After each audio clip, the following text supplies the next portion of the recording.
महोदय, मैं अपने बोलने से पहले अपने दल के नेताओं को धन्यवाद देना चाहता हूं, आभार प्रकट करता हूं कि उन्होंने ये सामान्य चर्चा में, बजट के सामान्य चर्चा में मुझे बोलने का प्रथम अवसर दिया है। सहज से ही मैं गांव का किसान हूं, गांव में पैदा लिया, गांव में पला, गांव में बढ़ा। किसी तरह से राजनीति के धारा में चलते चलते यहाँ तक मैं पहुँच गया। लेकिन जब कभी मैं खड़ा होता हूँ तो मेरी नज़र वहीं रहती है। चौधरी चरण सिंह जब भारत के प्रधानमंत्री बने तब भी उन्होंने मुझे एक बार कहा था कि हुकुमचंद, भारत का प्रधानमंत्री हूँ, लेकिन दिन में एक बार मेरी नज़र अपने गांव में चली जाती है। वही कच्ची दीवार, फूस का छप्पर, वही कच्चा कुआं, वही गाय, वही भैंस, वही बकरी, वही ज्वार, वही बाजरा।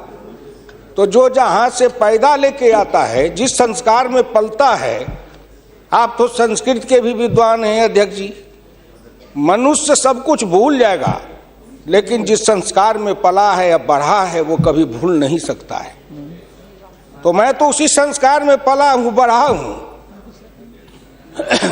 मैंने गोबर देखा, मैंने बकरी की गिनती की, मैंने भैंस की गिनती की। अब संजोग से लोकसभा में आया हूँ तो वो आंकड़े की गिनती करनी पड़ती है। Fiscal deficit, revenue deficit. अब मेरे जैसा आदमी उसमें उलझ जाता है कि बकरी गिनूं कि भैंस गिनूं कि डिफिसिट गिनूं। यहाँ आके डेफिसिट गिनो, वहाँ बाद में गिनो। और हम तो केवल वही खोजते हैं। जैसे युद्ध के बाद, सीता माता के साथ युद्ध जीतने के बाद, लंका विजय के बाद, जब बानर भालू के बीच में मणि की माला वितरित की जा रही थी तो वो सब दाने को तोड़ तोड़ के बंदर देख रहे थे। सब हंस पड़े बड़े लोग कि आखिर बंदर बंदर तो है, ये माले क्यों तोड़ रहा है। पूछा कि तुम इस दाने को क्यों तोड़ रहे हो? तो कहा मैं इस हर दाने में सीताराम की मूर्ति देखना चाहता हूँ, और जिस दाने में सीताराम की मूर्ति नहीं हो मेरे लिए निरर्थक है। तो मैं तो बजट के हर पन्ना को पढ़ता हूँ तो देखता हूँ इसमें किसान कहाँ है, इसमें मजदूर कहाँ है, इसमें गांव कहाँ है, इसमें हमारे गाय भैंस के चारा दाना का कुछ है कि नहीं है, इसमें मेरे गांव की जो गरीब औरतें हैं जो खेत में काम करती हैं, पसीना बहाती हैं, मिट्टी पानी में सड़ती हैं, उनके शरीर से बदबू निकलता है। जीवन में कभी एक बार भी उनको लक्स और कौन रेक्सोना साबुन, कौन ये लिपस्टिक पाउडर, ये छूने का, देखने का अवसर नहीं मिलता है। क्या उसकी दुनिया को इन्होंने देखा था? मैं उन्हीं से पूछना चाहता हूं। अब तो बड़ी बड़ी बात करते हो, आगे दिन पीछे गए, गुरु से किया न है तब पछतावा होत क्या, चिड़िया चुग गई खेत।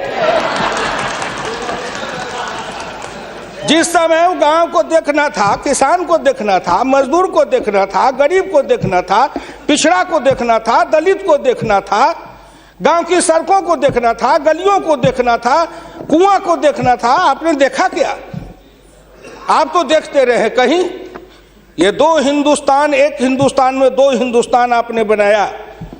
एक है भारत, एक है India, that is called Hindustan. आपने बनाया ना। मैं आज भी कहता हूं, अगर मेरे गांव के किसी को उठावे, आंख में पट्टी बांध दे, हिंदुस्तान के कहीं भी, उड़ीसा हो, बंगाल हो, कहीं हो, किसान को लावे, गांव में आंख पर पट्टी बांध दे और एक बार इंडिया गेट पर उसकी आंख को खोल दे, उसको लगेगा कि हम स्वर्ग में चले आए, कि बैकुंठ में चले आए, कि इंद्रपुरी चले आए। इतना का अंतर है। मैं 1977 में एमएलए बन के आया, इंडिया गेट के किनारे पैदल टहल रहा था, एक बड़ी गाड़ी में एक बड़ा कुत्ता जा रहा था, वो अपने मुंह को निकाल के जी लपलपाते जा रहा था। मैं गांव का आदमी खड़ा होकर सोचने लगा कुत्ता जरूर कुछ कह रहा है। मैं एमपी था, कभी दिल्ली देखा नहीं था, मेरे अंदर से आवाज आई कि कुत्ता कह रहा है क्या है, तू गांव का किसान, गरीब, मजदूर, पिछड़ा, दलित, तू क्या जन्म लेके करने आया है? तुझसे मैं सौभाग्यशाली हूं। देख, मैं ठंड गर्म गाड़ी में बैठा हूं, केक खाता हूं, ऑमलेट कटलेट खाता हूं, गद्दे पर सोता हूं। तुमने देखा हिंदुस्तान, तुमसे अच्छा मैं हूं। उस दिन मुझे लगा कि इस हिंदुस्तान के बड़े लोगों के कुत्ते भी मुझसे अच्छी जिंदगी जी के रहे हैं और मुझे उस जिंदगी से भी बदतर जिंदगी जिलाने वाले कोई नहीं है, आप हैं। राज किया है आपने, मैं आंदोलन किया, जेल में गया, जेल में सर आया। आज भी पूर्वा हवा चलती है तो आपके पुलिस की लाठी से जो हड्डी में चोट है वो कहीं ना कहीं दर्द करने लगता है। तब मुझे ऐसा एहसास होता है कि जिस राज में मुझे इतना कष्ट मिला था, अगर मेरा बस चले तो उस राज को सदा सर्वदा के लिए हिंदुस्तान से उखाड़ के गया जी में जाके पिंडदान कर दूं, जो फिर निकलने न पाए। क्या बात करते हैं साहब, आपसे मैं आखिर में नहीं जाऊंगा। आप योजना आयोग की बात कर रहे थे, मैं अपने गुरु डॉक्टर लोहिया की बात को आपके सामने मैं दिखाना चाहूंगा। मैं नहीं बोलता, मुझे तो उन्होंने दृष्टि दी थी। इसी लोकसभा में 6 सितंबर 1963 को एक बहस हुई थी, ख्याल रखिएगा, जिस बहस ने पंडित नेहरू को भी हिला दिया था।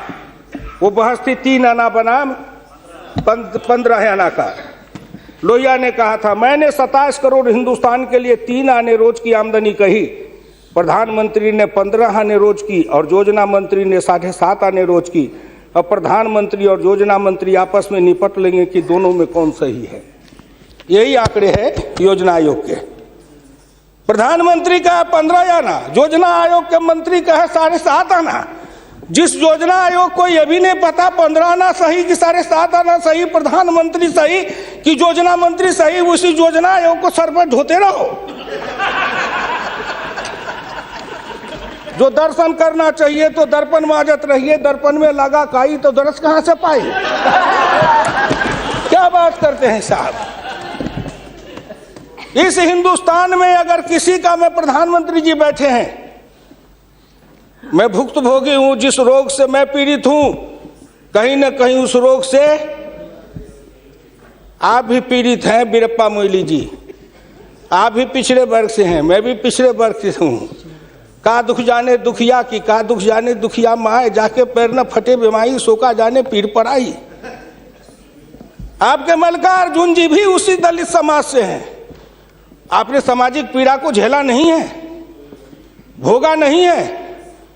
इस हिंदुस्तान में अगर सबसे बड़ा कारण और सबसे बड़ी चीज अगर रही है सनातन काल से, तो वह हिंदुस्तान की जाति प्रथा। उस जाति प्रथा के कारण क्या क्या नहीं भोगा हमने और क्या नहीं भोगते हैं। अभी अभी चुनाव हो रहा था, श्री नरेंद्र मोदी जी के लिए कोई कह रहा था, मेरे ऑफिस के आगे चाय की दुकान खुलवा देते हैं, फुटपाथ पर जाओ चाय की दुकान के लिए दुकान दे देते हैं। और कुछ कहने के लिए नहीं मिलता है लोगों को, नहीं मिलता है क्या? क्यों उपहास करते हो? मैं लोकसभा में हूं, अगर कोई कहे, शरद यादव गए थे चुनाव लड़ने के लिए अमेठी में, लोकदल से नारा लगा था, शरद यादव वापस जाओ, लाठी लेके भैंस चराओ। कर्पूरी ठाकुर जैसा नाई का बेटा गरीब, जिसके नेतृत्व में बिहार में इतना परिवर्तन किया, वो बिहार का मुख्यमंत्री बना, 27% आरक्षण दिया, हाई स्कूल तक फीस माफ किया, मिडिल स्कूल तक फीस माफ किया, 5 एकड़ से मलगुजारी माफ किया। और कर्पूरी ठाकुर के लिए नारा लगा था, कर्पूरी ठाकुर दिल्ली जाओ, छुड़ा लेके सैलून खोलो। क्या क्या नहीं सहा हूं, क्या क्या नहीं देखा हूं, इसलिए दिल के अंदर वो दर्द और पीड़ा है। क्या आखिर कहीं ना कहीं मुझे यह भी लगता है, क्या हिंदुस्तान के पिछड़े और दलित समाज के लोगों ने अपराध किया था कि उसमें जन्म लिया? किसी ने भगवान के यहां दरखास्त दिया था कि मुझको तेली बना दो, मुझको लोहार बना दो, मुझको कुर्मी बना दो, मुझको कहार बना दो, मुझको अहिर बना दो, मुझको कलवार बना दो? कोई दरखास्त देके तो नहीं आया। आज वित्त मंत्री जी को धन्यवाद देगा, प्रधानमंत्री को, कि उन्होंने बजट में कुछ ऐसी योजनाएं बनाई है जिससे हिंदुस्तान के जाति प्रथा के बंधन को ढीला करने का अवसर मिलेगा। जब उनकी आर्थिक चेतना बढ़ेगी, आर्थिक विकास होगा कब? जब गांव में पैसा जाएगा तब, गरीब के हाथ में रोजगार जाएगा तब, उनकी आर्थिक उन्नति होगी तब कहीं जाके उनके जीवन में विकास होगा। आपने सोचा कि गांव का विकास कैसे होगा? क्या प्रधानमंत्री ग्रामीण सिंचाई योजना कोई मामूली है? खर्च पर पाबंदी लगाते हुए डॉक्टर लोहिया ने इसी लोकसभा में बहस करते हुए पंडित नेहरू से कहा था, मैं कुछ नहीं चाहता, एक काम कर दो, सारे लोगों के, बड़े लोगों के खर्च पर सीमा लगा दो, आय पर, आमदनी पर नहीं, खर्च पर सीमा लगाओ, इससे अधिक खर्च नहीं करेगा, और उससे जो पैसा बने उसके एक सिंचाई योजना बनाओ और 20 साल का बॉन्ड बनाओ। मैं कुछ नहीं कहता, केवल हिंदुस्तान के हर खेत में पानी पहुंचा दो, हिंदुस्तान की तरक्की हो जाएगी। डॉक्टर लोहिया इसी सदन में कहे थे। वो तो अग्रवाल थे, बनिया थे, उनको क्या जरूरी थी इस बात को बोलने का? लेकिन मैं कहता हूं कि हिंदुस्तान के गरीब, निर्धन, निर्बल और पिछड़ों का इस युग में अगर एकमात्र राजनीतिक मसीहा पैदा कोई लिया तो डॉक्टर राम मनोहर लोहिया थे, जिन्होंने जगाया, नेतृत्व को पैदा किया गांव के गली से। इसलिए मैं आपसे विनम्र प्रार्थना करना चाहता हूं कि अगर प्रधानमंत्री ग्रामीण सिंचाई योजना से हर खेत को पानी, हर हाथ को काम, दीनदयाल उपाध्याय जी ने कहा, डॉक्टर लोहिया ने कहा, 1 बीघा खेत और 1 गाय, अपनी खेती अपनी राय। हम तो ये लड़ते आ रहे हैं और आज वो सपना साकार हो रहा है। इसलिए मैं आपसे विनम्र प्रार्थना करना चाहूंगा कि सवाल है दृष्टि का, दिशा का और संकल्प का। आपकी दृष्टि कुछ और थी, अब दृष्टि बदली है।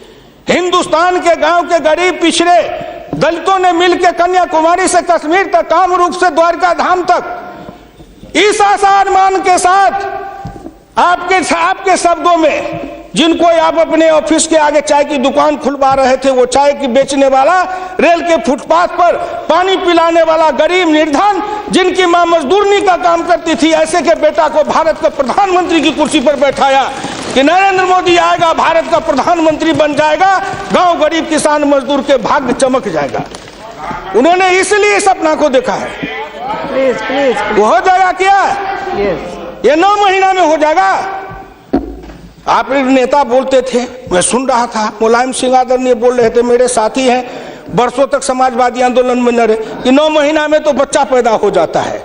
मैंने कहा कितनी वैज्ञानिक बात कर रहे हैं, ये तो वैज्ञानिकता है, प्रकृति का नियम है, 9 महीना में बच्चा पैदा होता है। लेकिन जो बच्चा पैदा होता है, क्या वो बच्चा 9 महीना में फिर बच्चा पैदा कर देगा क्या?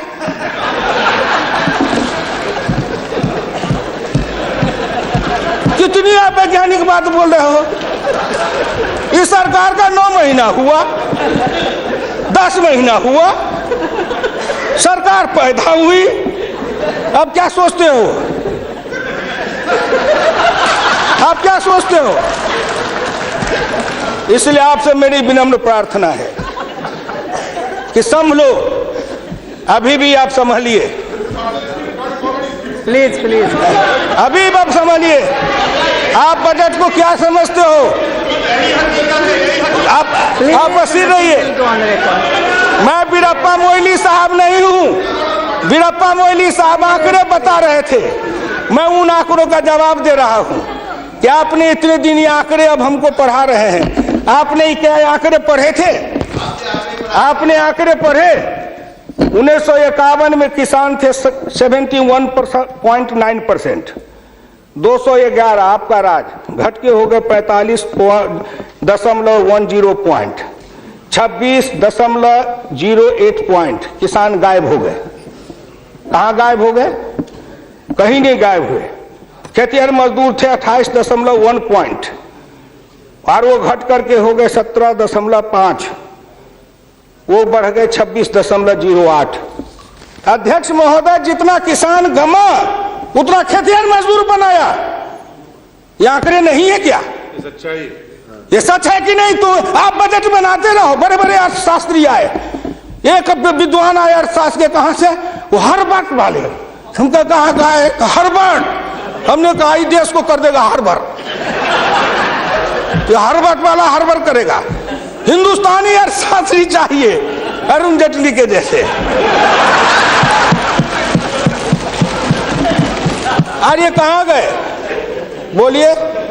अगर ये चौधरी चरण सिंह हिंदुस्तान के जितने कृषि अर्थ ग्रामीण अर्थशास्त्री हुए, जेसी कुमारप्पा से लेकर चौधरी चरण सिंह तक, सबने एक ही बात कहा, खेती पर से जो जो भार घटेगा त्यों तो गांव की उन्नति होगी, किसान खुशहाल होगा। खेती पर से भार को कम करो। आपने कम किया, लेकिन हमको बनाया क्या? ऑफिसर बनाते, नौकरी देते, उद्योग लगाते, हाथ में काम देते, साइकिल देते, मोटरसाइकिल पर चढ़वाते, तब न समझते। हम किसान थे, हमको मजदूर बना दिया, झुग्गी झोपड़ी में डाल दिया, गंदी जिंदगी, कीड़े की जिंदगी जीने के लिए हमको रख दिया।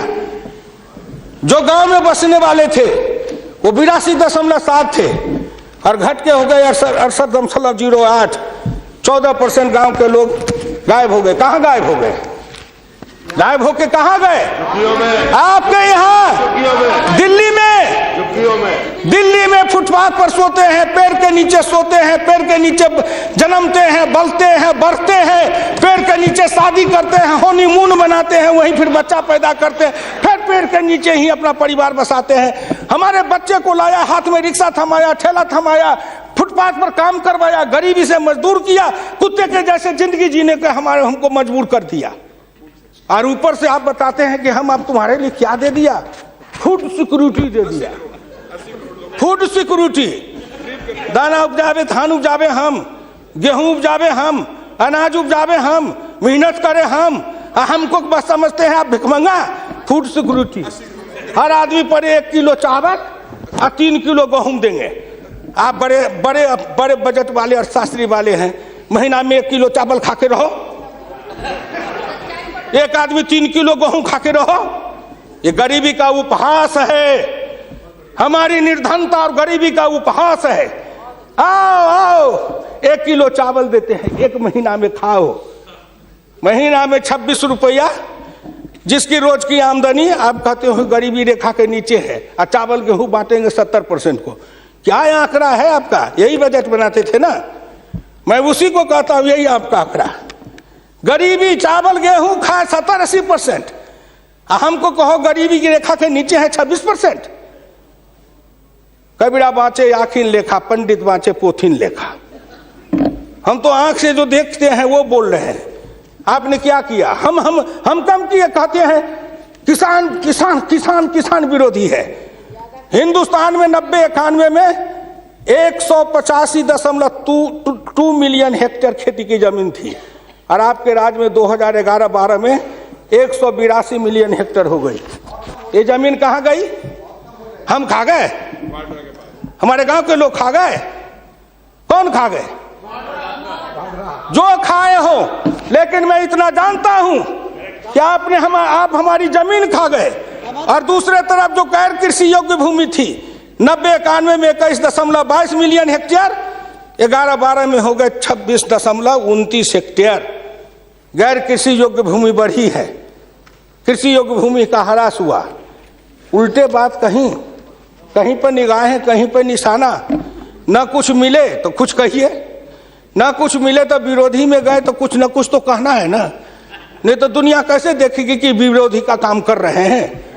इसलिए आपसे मेरी विनम्र प्रार्थना है, अगर विरोधी का काम भी करना है तो आप अपने नेताओं को कहिए कि कुछ दिन हमारे पास आए, 6 महीना ट्रेनिंग दे देंगे कि हम विरोधी थे तो क्या करते थे। अरे नाटक भी करिए तो किसी डायरेक्टर से सीख तो लीजिए। जो गरीबी का डायरेक्टर है उससे सीखे नहीं, और गरीबी का नाटक खेल रहे हैं। ये गांव में नाटक में हनुमान जी का पाठ करने वाला नहीं आया, उसने सोचा कि आज तो नाटक नहीं होगा। एक बहुत मोटा तगड़ा दुकानदार था, उनको पकड़ लाया, कहा तू नाटक कर, केवल खड़ा रहना। और जब वो खड़ा होकर पाठ करने लगा तो रावण ने डांट के कहा कि कहाँ गए, लाओ तेल घी लाओ, इसके पूंछ में आग लगाओ। उसको हुआ कि अब तो जल के मरेंगे। तो कहा हजूर हम तो हनुमान जी नहीं है, हम तो बनिया है, अपनी दुकान चला रहे थे। वैसे ही आप नाटक करिएगा। इसलिए आपसे मेरी विनम्र प्रार्थना है, आपसे मेरी विनम्र प्रार्थना है कि इसको देखिए। दिशा, जब तक आपके पास में दृष्टि नहीं बनेगी, आपकी दिशा नहीं ठीक थी, आपकी दृष्टि नहीं ठीक थी, तो आप संकल्प क्या कर रहे थे? चलता है सब, आप कहे कि हम भी चले, आपका बजट चला, आपकी अर्थनीति चली, आर्थिक विषमता, सामाजिक विषमता, राजनीतिक विषमता, प्रशासनिक विषमता। क्या मैं पूछता हूं कि आपके किसी बजट से इन विषमताओं को अंत करने के लिए कोई काम किया? नहीं किया। इसलिए हमारे गुरु डॉक्टर लोहिया कहते थे कि हिंदुस्तान में जब तक जाति प्रथा है और जब तक इस जाति प्रथा का रोग रहेगा, तब तक हिंदुस्तान का कल्याण नहीं होगा। भ्रष्टाचार के पीछे भी जाति प्रथा है। कोई माननीय प्रधानमंत्री बैठे हैं, हिंदुस्तान के अंदर किसी को अगर चाहेंगे कुछ कर दे, प्रधानमंत्री रहते हुए क्या है जो कर देंगे? जिस जात का सरकारी नौकर होता है, मैं भी इतने दिन तक 54 वर्ष रह के देखा, मंत्री रह के देखा, जिस जात का सरकारी नौकर, उसके ऊपर कलम उठाइए तो उसके जात का न जाने कहां से कहां सभी जगह से लोग आ जाते हैं उसको बचाने के लिए। जात पर हमला, अगर किसी बेईमान पर हमला है तो जात पर हमला, किसी भ्रष्टाचारी पर हमला है तो माना जाता है जात पर हमला है। इस जात को तोड़ने के लिए सबसे बड़ा कदम उठाना पड़ेगा। मैं वित्त मंत्री जी को धन्यवाद देता हूं, प्रधानमंत्री जी को, कि कुछ योजनाएं ऐसी आई हैं, लेकिन मैं एक प्रार्थना करूंगा। हमको कहते हैं कि आरक्षण की बात मैं कहता हूं शुरू दिन से, सदन सहमत हो और आप भी सहमत हो तो प्रधानमंत्री जी से कहूं कि तुरंत लागू करिए। लेकिन इसमें सहमति का सवाल है, राष्ट्रीय सहमति, सदन की सहमति, आपकी सहमति। सब आरक्षण मेरा खत्म कर दीजिए, लेकिन एक कर दीजिए, सरकारी नौकरी और सरकारी सेवा, इन दोनों के लिए अंतर जातीय विवाह को अनिवार्य करिए। न रहेगी जाति, न रहेगा बांस, न बजेगी बांसुरी। जातियां टूटेगी, अंतर जातीयता के कारण हिंदुस्तान में एक जाति बनेगी, वह जाति बनेगी भारतीय, वह जाति बनेगी मानव जाति। इन जातियों के रेखा को तोड़िए। इसके लिए अगर कर सकते हैं तो आप सहमत है तो बोलिए। आप कहते हैं गरीब और अमीर मिटा देंगे, लेकिन न्यूनतम और अधिकतम की रेखा तय कर दे, यह सरकार करना चाहे, नरेंद्र मोदी जी चुटकी में कर देंगे, क्योंकि इनका क्या बिगड़ेगा? इनका कुछ नहीं बिगड़ेगा। नरेंद्र मोदी जी अगर न्यूनतम और अधिकतम की रेखा तय करेंगे तो इनका कुछ जाएगा, न परिवार का जाएगा, न बाल बच्चे का जाएगा, किसी का कुछ नहीं बिगड़ने वाला है। लेकिन चिल्लाने लगेंगे तो हम 100 से कम, न 1000 से ज्यादा। समाजवाद का यही तकाजा, बड़े समाजवाद की बात करते हैं। मैं ज्यादा समय नहीं लूंगा, मैं इनको समाजवाद की बात अपने गुरु डॉक्टर लोहिया की पढ़ के सुना दूंगा। और हमारे कुछ समाजवादी हैं, अब वो तथाकथित समाजवादी हो गए हैं। समाजवादी तो रहे नहीं, लेकिन तथाकथित हैं। आप मुझको कह देंगे कि आप भाजपा में चले गए, मैं भाजपा में क्यों आऊं? आपके ऐसे दल बने, इस दल के टुकड़े 1000 हुए, कोई यहाँ गिरे, कोई वहां गिरे। मैं कहाँ दौड़ा फिरता, मैं चला आया भाजपा में। मैं भारतीय जनता पार्टी के नेताओं को धन्यवाद देना चाहता हूं कि हुकुमदेव नारायण 3 बरस से ज्यादा किसी पार्टी को दुरुस्त नहीं रहने देता था। आज 20 बरस से भारतीय जनता पार्टी में अटल अटक खड़ा हूं। इस पार्टी में जब तक कोई ताकत नहीं है, अडवाणी जी में, अटल जी में, नरेंद्र मोदी जी में, इन सब लोगों में जब कोई गुण नहीं है, तो मेरे जैसे उदंड आदमी को 20 वर्ष तक अपने पिंजरे में रख लिया है, कोई साधारण योग्यता है? इस बात को समझो। मैं आखिरी में कहूंगा, अध्यक्ष महोदय, समाजवाद हर किसी से अन्य सिद्धांत की तरह एक होता है थोक, एक होता है फुटकर, एक होता है सगुण, एक होता है निर्गुण, एक होता है सिद्धांत, एक होता है कार्यक्रम। समाजवाद से एक सीढ़ी नीचे उतरो, उस सीढ़ी का नाम है बराबरी। उस बराबरी से एक सीढ़ी नीचे उतरो। गौर करिएगा कौन कौन बराबरी? आर्थिक बराबरी, सामाजिक बराबरी, राजकीय बराबरी, धार्मिक बराबरी।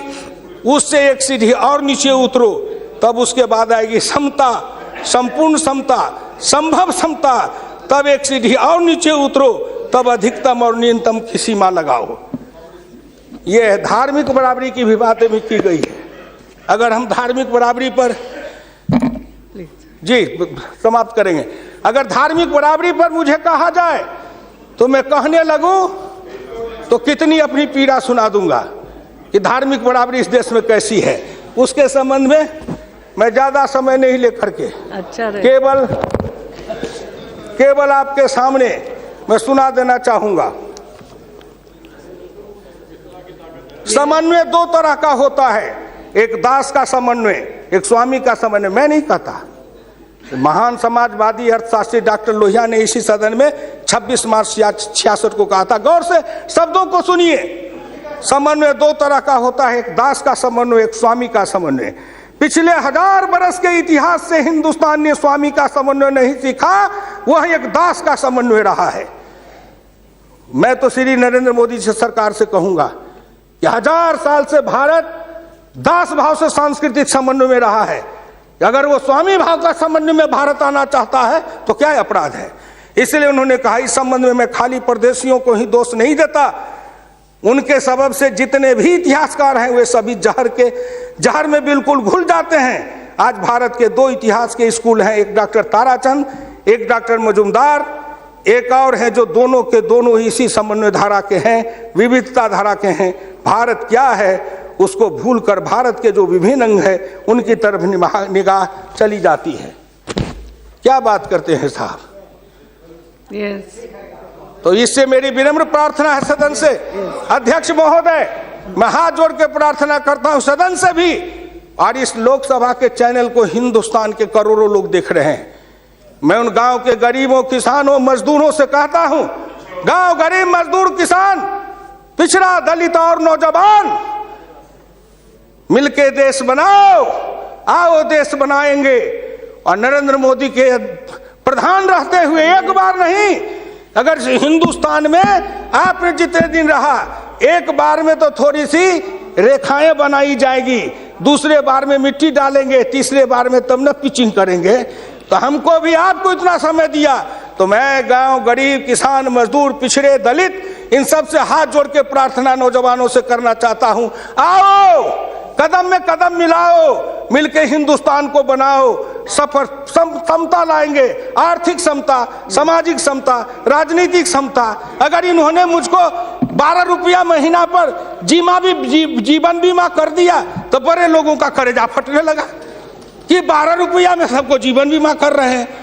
खेत में काम करेंगे, बीमार पड़ेंगे, मरेंगे, तो हम जिम 1 रुपया, हाँ 12 रुपया साल, 12 रुपया साल, 1 रुपया महीना। तंबाकू का गुटखा भी खाते हैं तो 3 रुपया में मिलता है, उससे भी सस्ता जीवन बीमा इस सरकार ने दे दिया गरीबों को। करेजा तो इसलिए फट रहा है, करेजा में दर्द इसलिए है, इन्होंने जो और योजनाएं चलाई, गाय के पशुपालन के लिए, गाय के उत्थान के लिए योजना, इत्यादि इत्यादि कई योजनाएं हैं, क्या गिनाऊं। हरि अनंत हरि कथन अनंत। मुद्रा बैंक बनाए, उसमें छोटे इकाई वाले को कर्जा देंगे, छोटी इकाई, वो छोटी इकाई का जो गांव वाला कर्जा खाएगा उसको किसको देंगे ये। इसलिए आपसे मेरी विनम्र प्रार्थना है कि 1 सेकंड में, 1 मिनट में इस बात को कह के खत्म करूंगा। राष्ट्रीय नमूना सर्वे के मुताबिक देश में 5.70 करोड़ उद्यमी हैं, इनमें 11 लाख करोड़ रुपए की पूंजी लगी हुई है, इनसे 12 करोड़ लोगों को रोजगार मिल रहा है। लेकिन इस क्षेत्र के उद्यमियों को पूंजी में कर्ज का हिस्सा केवल 4% है, जबकि अनुमान के अनुसार बीते 22 वर्षों में बड़े उद्योग में 50 से 60 लाख करोड़ रुपए की पूंजी लगी हुई है, इनसे मात्र 22 लाख लोगों को रोजगार उपलब्ध है। ये छोटे उद्योग, फरहई को, लोहार को, कुम्हार को, हजाम को, ये जो छोटे छोटे, ये जाति छूटेगी इससे। जाति आधारित हिंदुस्तान में पेशा है और पेशा के आधार पर जाति बनाया गया। अब इन रोजगार के जरिए उनके हाथ को काम देंगे, उन छोटे उद्यमियों को रोजगार देंगे। इनके कलेजा में दर्द हो रहा है कि नरेंद्र मोदी आया है, मुद्रा बैंक बनाएगा, गांव के गरीबों के हाथ में रोजगार जाएगा। ये गरीब बनेंगे पहलवान, गरीब बनेंगे विद्वान, गरीब बनेंगे बुद्धिमान, गरीब के हाथ में दम ताकत आएगी तो आपके आगे शर्म गच्छामी नहीं होंगे, न फूड सिक्योरिटी खाएंगे, न मनरेगा खाएंगे। हम अपने पसीना और पुरुषार्थ से, अपनी कमाई से इस देश को बनाएंगे। हम आपके भिखमंगा बन के जिए हैं, अब हम स्वाभिमान के साथ जिंदा रहना चाहते हैं। इसलिए मैं भारत के प्रधानमंत्री और वित्त मंत्री को धन्यवाद देता हूं। बहुत बहुत धन्यवाद।